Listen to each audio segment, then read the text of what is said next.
called kiss versus kill, keeping it short and simple versus keeping it long and lengthy. Amateur salesmen would kill the sale by going on and on about unimportant details. A good salesman, on the other hand, would hit all of the important points in the shortest time possible and close the deal.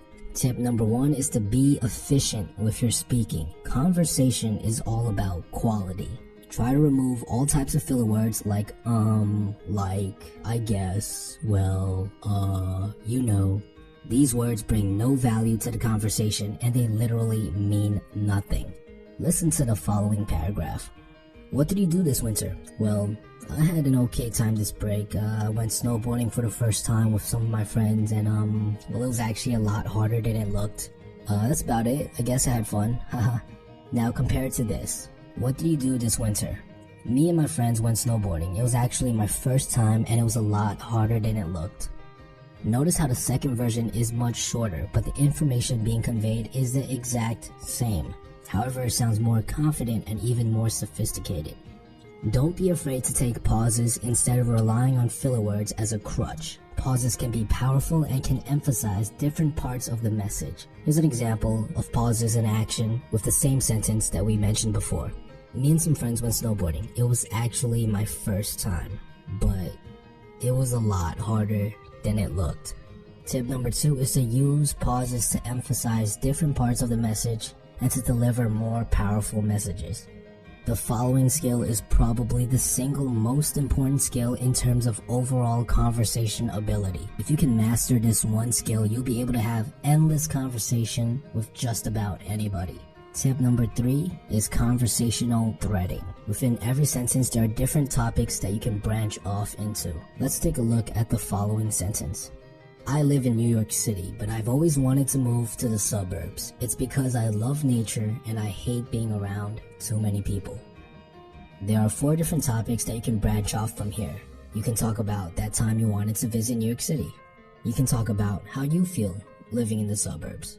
You can talk about your relationship with nature, and you can also talk about how you're an introvert and how you can relate with their hate of being around too many people. When a conversation dies, it's usually because there are no other topics to talk about that are interesting. So when given the opportunity to branch off into different topics, choose one that you're interested in talking about. Also keep in mind that you want to be giving the other person opportunities to talk about multiple topics as well. If you don't give them topics to branch off to, the conversation will eventually reach a dead end. Now this skill comes with practice. The more you try to look for topics to bounce off of, the more you will notice them. Here's another sentence. I like going to the gym. There's a sense of satisfaction I get when I see myself getting better at something. Now there are 3 different topics that you can branch off from here. You can talk about how you like going to the gym. You can talk about something that satisfies you. You can also talk about something that you got better at. Think back to the last time you went on an interview. When I think of an interview, I think of something that is high tension, nerve-wracking, and definitely not something the average person enjoys going through. A common mistake that a lot of people make when meeting someone new is entering what I like to call interview mode.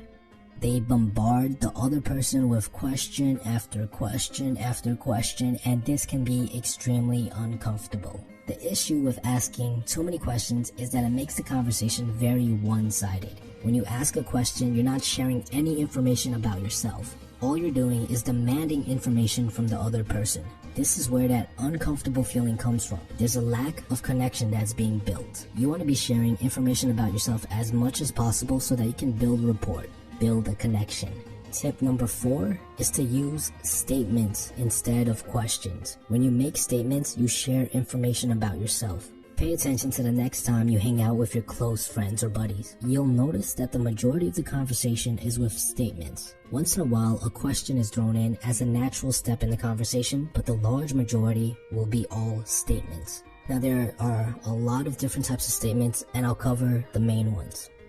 We have the story opinion statement, basically a statement that tells a small story or shows your opinion on something. Here's an example of a question.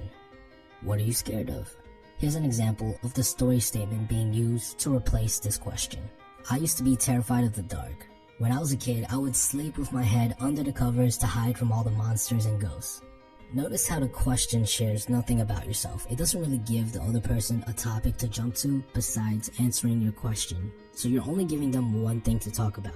On the other hand, the story statement shares information while it also gives the other person opportunities to talk about different topics. You're giving them different things to thread off of. They can talk about whether or not they're scared of the dark. They can talk about things they used to do when they were a kid, and they can even tell ghost stories. All of these can be branched off of this statement. Next up, we have the cold read statement. This is a great way to use statements with someone you just met. Simply put, it's an observation that you make about the other person.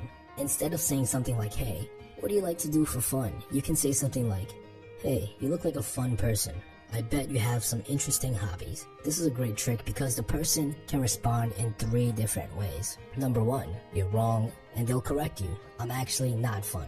I sleep all day. Number 2, you're wrong, but you'll be asked why you thought so.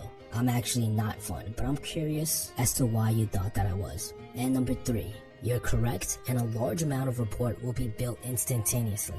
I am fun. I love to dance and sing, but how did you know?